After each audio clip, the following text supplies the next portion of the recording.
Почитувани граѓани, денеска бев сведок на јавно убиство на правото и правдата во Комисијата за антиевропски прашања.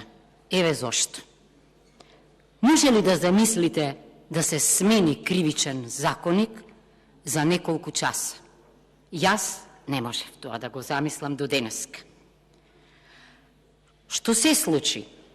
Чинам дека како да одиме во чекор со криминалот и корупцијата, или ако сакате, денеска измените на законот беа токму, може би и побрзи од корупцијата и криминалот, поточно обезбедија нејзина заштита.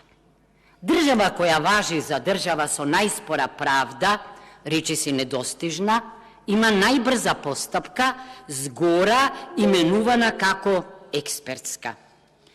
Можете ли да замислите дека денеска, повторно еден преседан, не беше присутен министерот, тој не стои ниту на корицата на законот како представник, а по функција е тој што го персонифицира Министерството за неправда.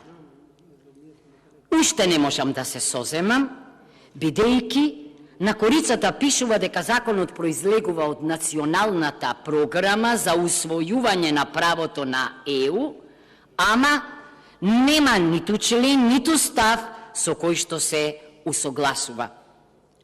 Згора замислете, 27 члена се однесуваат на справување со незаконско производство и трговија со огнено оружје, транснационален организиран криминал, божемно, сузбивање со измени против финансиските интереси на ЕУ, замрзнување и конфискација на имотната корис и предмети остварени со казнивите дела против ЕУ, како и еколошкиот криминал. Ама, овие 27 измени ќе стапат во сила по 6 месеци, тие се само алиби, тие се само декор. Зошто? Бидејќи суштината е во членовите 32, 33 и 34, кои ќе стапат за 8 дена. Се чудам како не се сетивте веднаш да речете дека ќе стапат.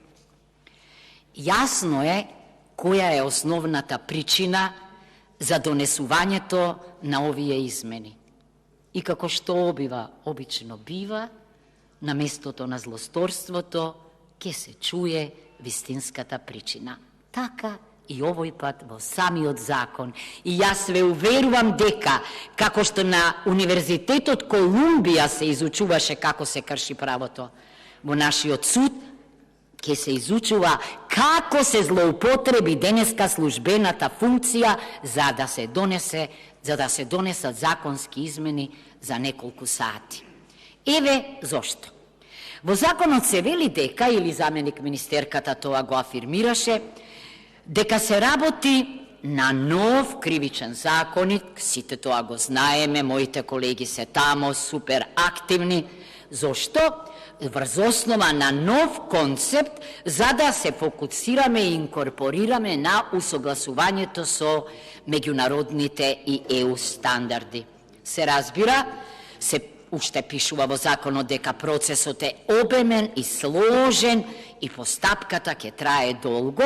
Долго трае која постапка? Само редовната постапка.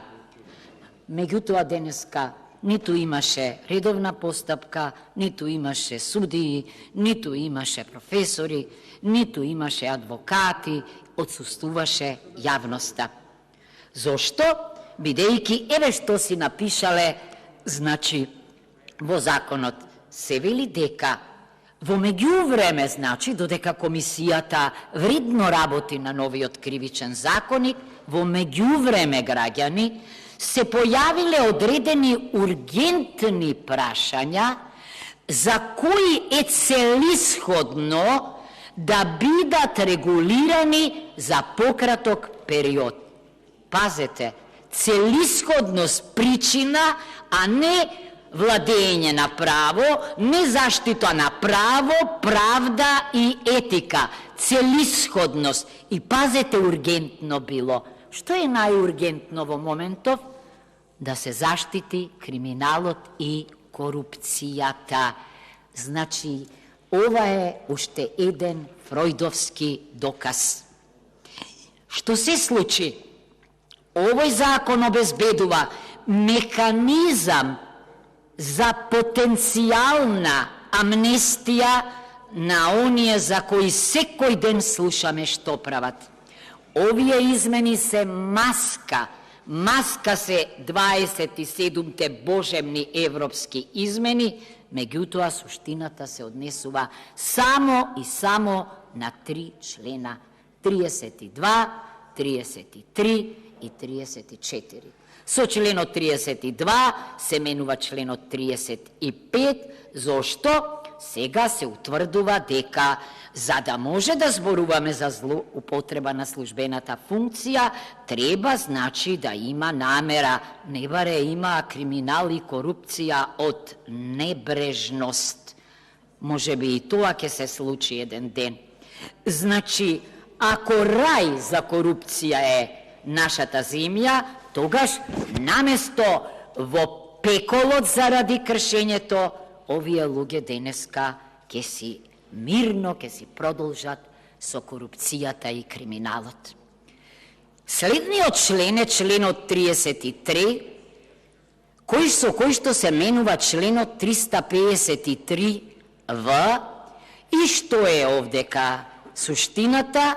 Суштината е, кога се работи за несовесно работење во службата, да се избрише ставот 2, а тој вели дека значи зборува за несовесно постапување што води кон прибавување за себе или за друг некаква корис. Погодете што ќе одлучат. Членот 34 пак го менува членот 394 и има еден од најзвучните наслови — злосторничко здружување. И замислете, наместо на злосторничкото здружување, соодветно да се одговори правно, наместо 10 години што се предвидени затвор, сега во духот на она што го правите со законот за прекршоци, па што е тоа злосторничко здружување и банда, доволни се 2 години затвор, вели ставот 1, а наместо 6 месеци до 5 години, сега ќе имаме повторно 2 години. Погодете за што се работи. Реков за проектирана амнестија. Кога зборуваме за намалени казни, не заборавајте дека се работи и за застареност побрза. Тогаш може би условна осуда ќе добијат. Не сум чула досега ексанте, односно предходно, правно да се проектира амнестија за злосторнички групи. Извинете, ама ова е непознат европски феномен. Еден ден мислам дека не само што некој ќе одговара заради злоупотреба на службената функција во власта, во јавните предпријатија, во фондовите, туку и во овој парламент. Се срамам што предавам право. Не сум сонувала дека може за 3 сати да се донесе закон. Јас им се извинувам на граѓаните ако повторувам нешто од комисијата, ама пред 1 час заврши. Побрзи од ветар сте вие во одбраната на корупцијата и криминалот. Не верувам дека некој ќе смее да гласа за еден ваков закон. Ова е крај на правото и правдата. Ова е нешто што не сум го сонувала, а денеска ми се случува. Се извинувам за вознемиреност. Панчо Минов.